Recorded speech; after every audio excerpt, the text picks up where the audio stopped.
उपस्थित सभी बहनों और भाइयों, मैं सबसे पहले दीनदयाल उपाध्याय गोरखपुर विश्वविद्यालय गोरखपुर और सैमसंग इनोवेशन कैंपस के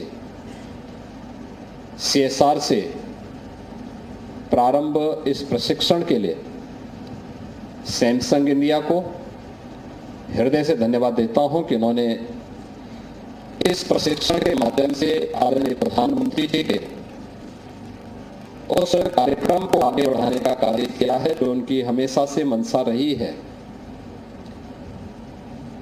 कि इंस्टीट्यूशन को जब तक हम इंडस्ट्री के साथ नहीं जोड़ेंगे तब तक वास्तविक ज्ञान और डिजिटल इंडिया की उस सपने को साकार करने में हमें सफलता मिलने में कठिनाई होगी। और मुझे लगता है कि यह एक नया प्रयास है। इन छात्रों से जो मेरे पास 8 छात्र यहां पर अपना सर्टिफिकेट लेने के लिए आए थे, जिन्होंने सैमसंग इनोवेशन कैंपस के माध्यम से अपनी ट्रेनिंग ली है, मैं उनसे ही पूछ रहा था कि कहां से आपने अपनी डिग्री ली है। तो ज्यादातर दीनदयाल उपाध्याय गोरखपुर विश्वविद्यालय से या IITM से जुड़े हुए गोरखपुर के ही छात्र थे। आपने अब तक अपने विश्वविद्यालय में या अपने इंस्टीट्यूट में, अपने कॉलेज में जो भी अध्ययन किया है वह ज्यादातर एक प्रकार का उसका थ्योरेटिकल पार्ट है, सैद्धांतिक पक्ष है। जब आप किसी उस फील्ड से जुड़ी हुई इंडस्ट्री के साथ जुड़ते हैं तो वह आपको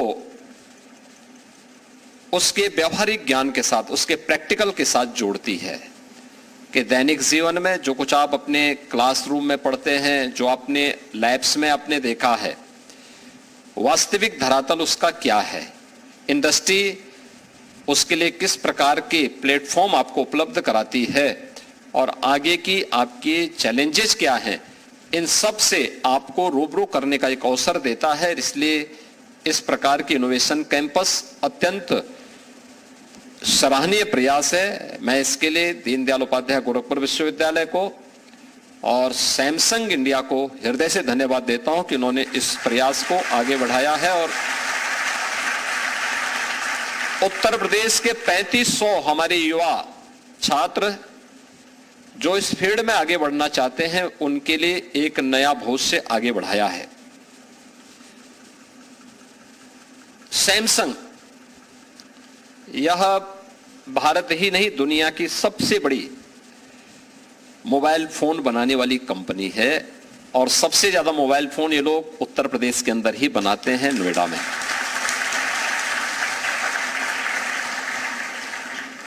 और मैं सैमसंग इंडिया से जरूर कहूंगा कि अपने नोएडा कैंपस में एक बार यहां के छात्रों का विजिट जरूर करवाएं।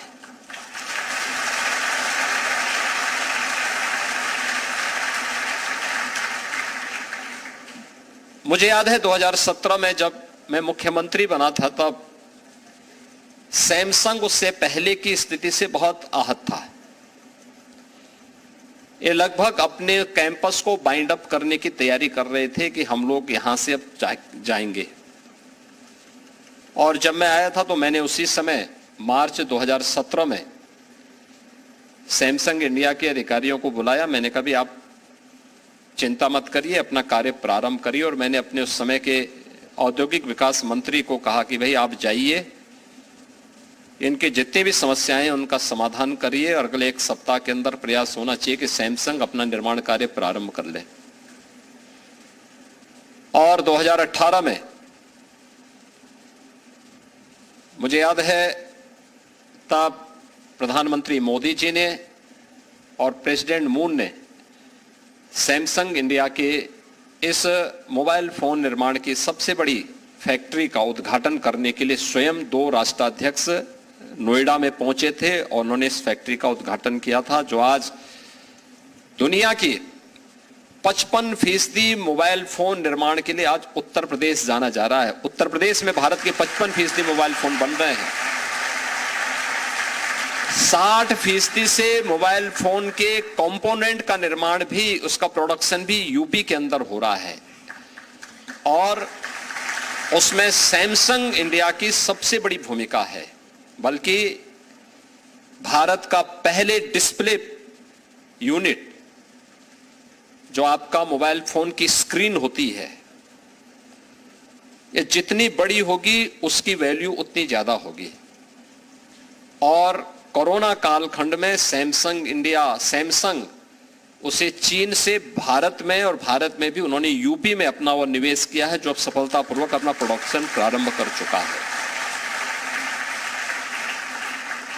मुझे अच्छा लगा यहां पर सैमसंग इनोवेशन कैंपस में जो ये प्रशिक्षण दिया गया है, जो ये ट्रेनिंग हुई है, ये वास्तव में मॉडर्न कोर्सेज के, जो न्यू एज कोर्सेज हैं, उनके साथ किया गया। आर्टिफिशियल इंटेलिजेंस का,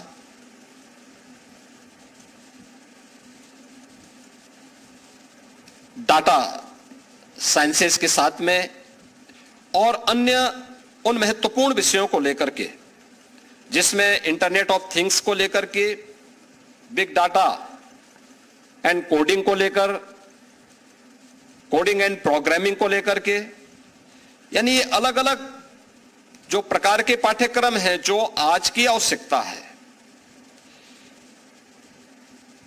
जो ग्लोबल मार्केट की आज की आवश्यकता है, उसे लेकर के ये ट्रेनिंग के कार्यक्रम यहां पर करवाए गए।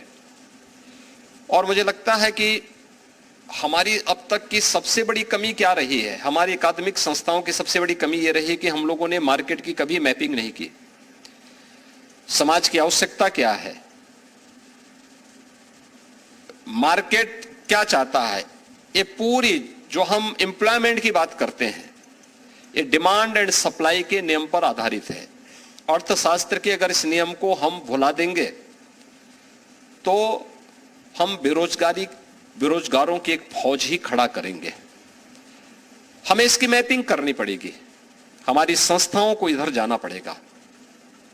आईटीआई हो, पॉलिटेक्निक हो, इंजीनियरिंग कॉलेजेज हो, टेक्निकल यूनिवर्सिटीज हो, आईआईटीज हो, या फिर विश्वविद्यालय हो, हमें देखना होगा कि हम पाठ्यक्रम उन्हें संचालित करें जो अगले 15 वर्ष के लिए, 20 वर्ष के लिए, 25 वर्ष के लिए